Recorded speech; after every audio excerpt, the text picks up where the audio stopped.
Well, hello everyone, and welcome to our first video exploring Studio One. I've got my computer right here, and we're going to go ahead and open Studio One and talk about some of the features that will help you get started with creating projects, some of the big picture elements of how the software works, and really get it so that you have the tools you need to get started with creating some original and exciting projects in the coming weeks of this course. So I'm going to go ahead and launch Studio One. I have already downloaded and installed it. You will want to make sure you do that, and you will probably need to create a PreSonus account to do so. So please go ahead and complete that part of the installation process. I will open Studio One, and it might look a little different the first time you open it, and it might look a little different than how mine is opening right now. For example, my software will scan a number of plugins because I have quite a few plugins on my computer that you might not have. Once you get to this sort of welcome splash page, you're going to see a few things. You probably won't see any recent files because you haven't necessarily done any work in Studio One, so that list will probably be blank. We have a few other options here as well. There's a news feed over on the right. There are some demos and tutorials. I think I got rid of some of the ones that came with it, but you might see a list there. The news feed will give you some information from PreSonus, things about, some tutorials, some things being added on. Sometimes they advertise some upgrades and additions and that sort of stuff, but you can usually ignore what's over there. A couple of things are important though, and the first thing I want to show is this setup window down here. So we have a couple of options. We can configure external devices. We'll look at this in the near future, but that would be things like MIDI keyboards, for example, in case we wanted to have any sort of device that helps us interface with the software. I'm a little more concerned about this configure audio device because we want to make sure that you can hear sound right away when you open Studio One the first time. So let's go ahead and click this configure audio device, and you're going to get a little options menu that looks like this. You can get to this options menu anytime in the software. You don't have to just do it from the opening splash screen, but sometimes it's nice to take a look at how things are set up before you get too far along. The most important option here is audio device. Now for me, I'm using this Voicemeeter Virtual, and that's because I have some software installed on my computer to help make these videos work. It's so that I can record the audio coming out of Studio One while I'm also recording this video. You will have a few different options. You can see I have a few different options from different devices that I have installed drivers for. For example, I could select like a little audio box like we often use in the map program. These are all interfaces made by PreSonus. I also have some mixers installed, and I also have my Yamaha Steinberg USB. That's actually the audio interface that I have connected to my computer right now that's handling all of my audio, but I'm going to select my Voicemeeter Virtual because they are working in tandem. The other big thing you want to be aware of right now is sample rate. Mine is going to be set to 48K because that is what Voicemeeter and my audio interface want to work at. Yours will probably be 44.1 or 48, whatever sort of device you are working with. If you're on a laptop, particularly if you're like a MacBook, you're just going to select core audio drivers, and that's going to be fine. If you're on a Windows machine, you might have a Realtek driver, you might have an ASIO driver.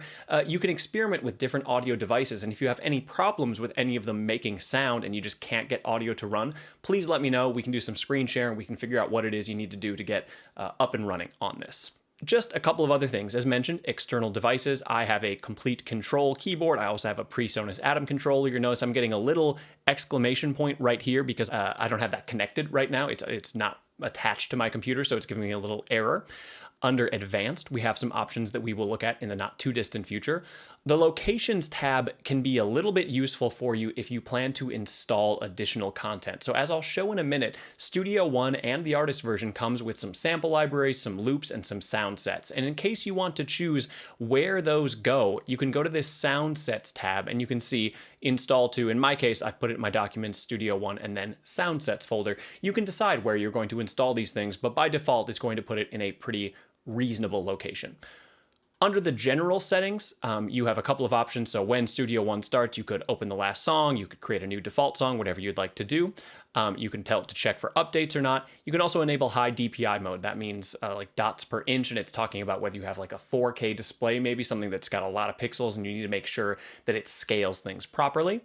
A tab that also, for some reason, can be a lot of fun for people, and I'll lose some time in it, is the appearance. You can change the sort of color space, you can change the overall saturation and luminance, you can make it look like a light theme versus a dark theme. I kind of like where I have it. I have like a teal and dark theme going on, so I'm just going to go ahead and not do that. I could put it to the sort of default option by hitting reset, or I could just hit cancel and it's going to go back to the way I had it.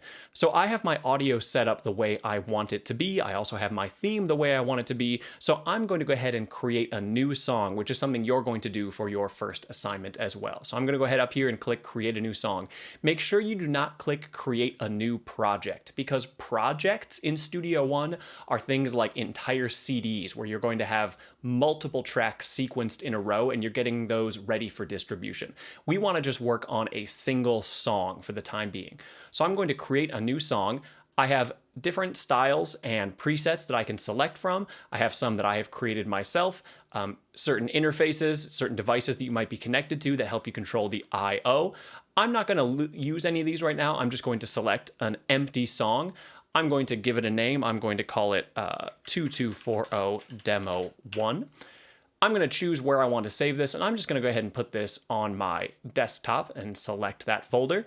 Once again, I'm going to choose a sample rate of 48K because that matches my interface that I'm connected to. If your interface or your computer sound card is at 44.1, you may want to select that. I'm going to select a resolution of 24 bits. We can talk a bit more about all of these options, what they mean in the future, but just so you can get up and running, these are great settings by default. And I'm going to go ahead and select OK. Once we've gotten this far, we are greeted with a beautiful window that is Studio One. I'm going to go ahead and get rid of myself from the upper corner, and I'm just going to focus on the big picture element of what we've got here.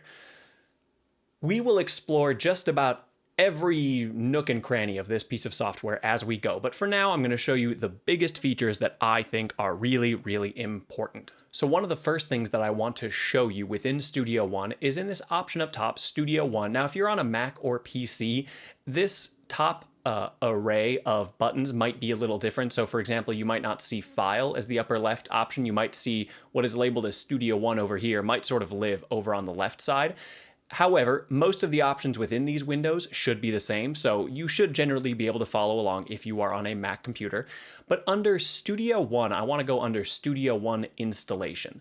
Now, when you installed Studio One, you may have already done all this, but I want to make sure you're going to have some amount of instruments, loop libraries, potentially impulse responses. You want to make sure that you download all of these because we are going to use some of these in this class. So for example, the Presence XT core library that has some cool samples, you want to make sure you download any of those if you have them. The artist instrument library, this is great. These might be the only things you have if you are using the artist version. Please make sure you download these. It's about 1.5 gigabytes total, and that gives us a lot of stuff to be able to play with and experiment with as we go throughout the semester. So just please make sure that you select any and all options that you have here and select install. You aren't going to have nearly as much as some of the options I have here. Just make sure you download the ones that you do have the options of. Now, once we are back in the main window, I want to show you just a few things. We have a toolbar at the top of the page, and we will explore these tools in the future. So for example, we have our arrow tool, we have our range tool, we have our split tool, eraser tool, etc. These are mapped to the number keys on your keyboard, which is really great. Very quick and intuitive shortcut for selecting one tool versus another. You'll notice you can also have multiple tools selected. You can also have a right click tool selected with a little blue line underneath. So we will explore these tools in the future, but please know that it's really quick and intuitive to switch from one to the other and to have multiple in use at the same time.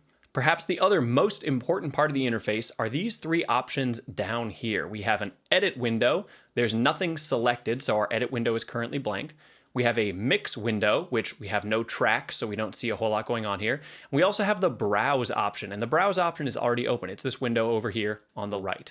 These three buttons, opening and closing in tandem, are really, really important for you, and most of what you need to control can be found in one of these three windows. So the best place to start is with this browse window over on the right. And when we select browse, we have a few tabs on top. We have a home screen, we have instruments, effects, loops, files, cloud, if I have stuff in cloud storage. I also have a store. They just added this recently, so there are some PreSonus options here that you can buy some additional plugins. We won't really look into that.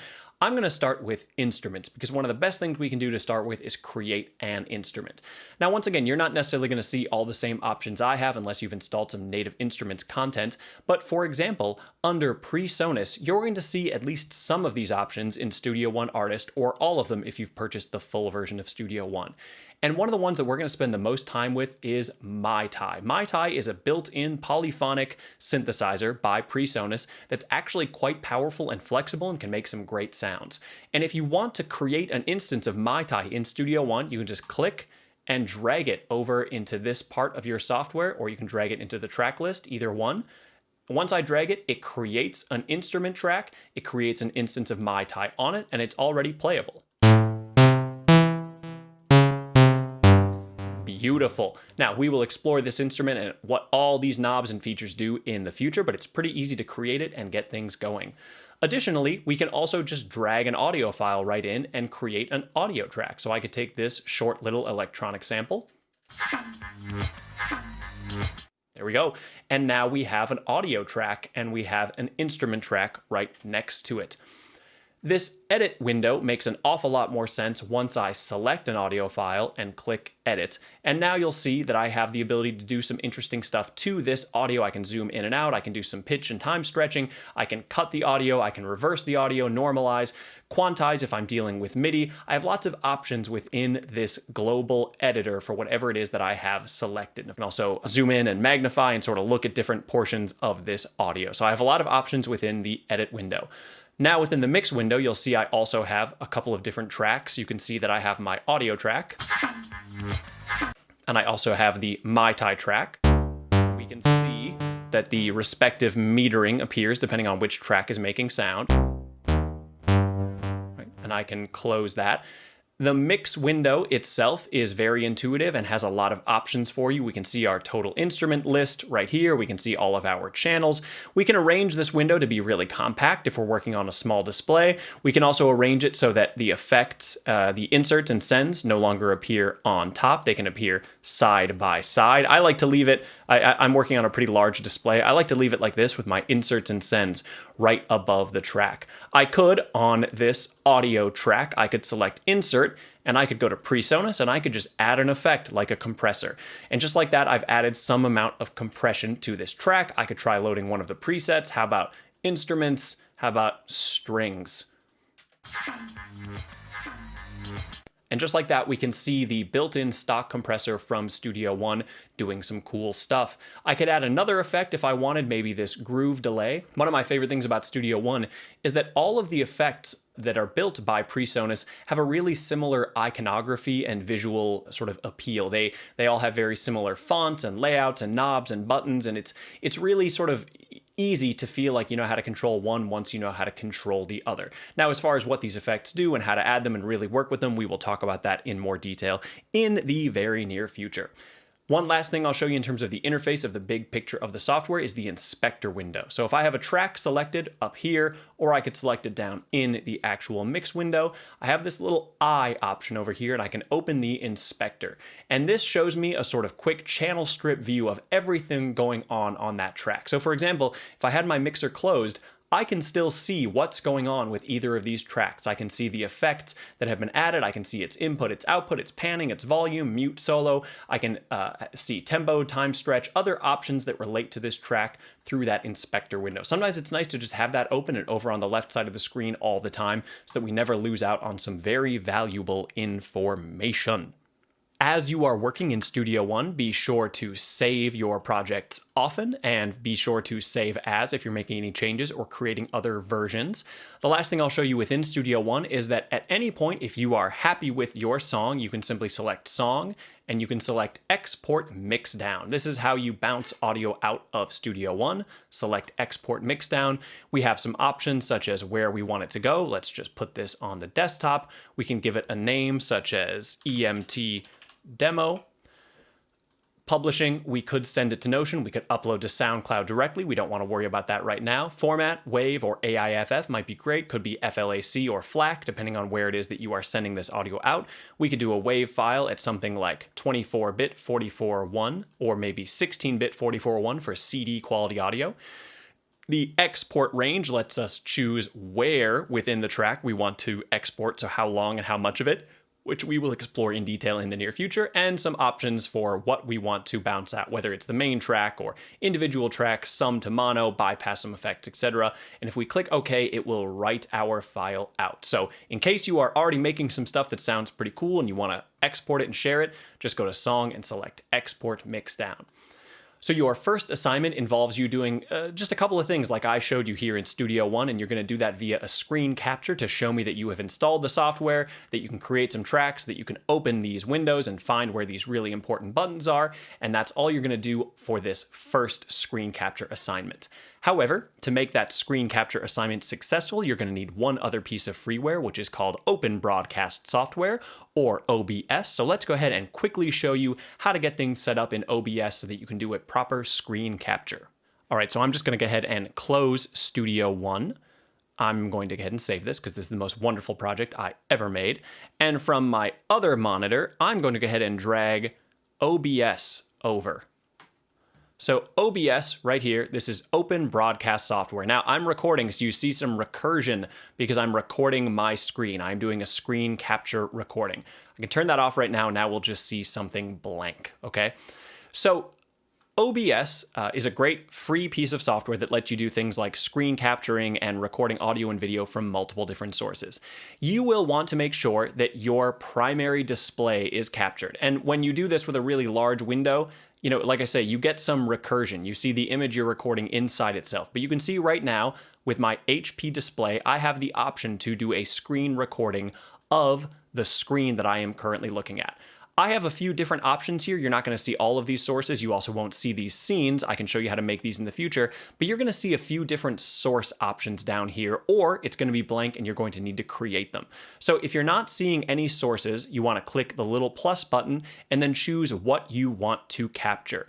The number one thing you have to make sure that you do is a display capture.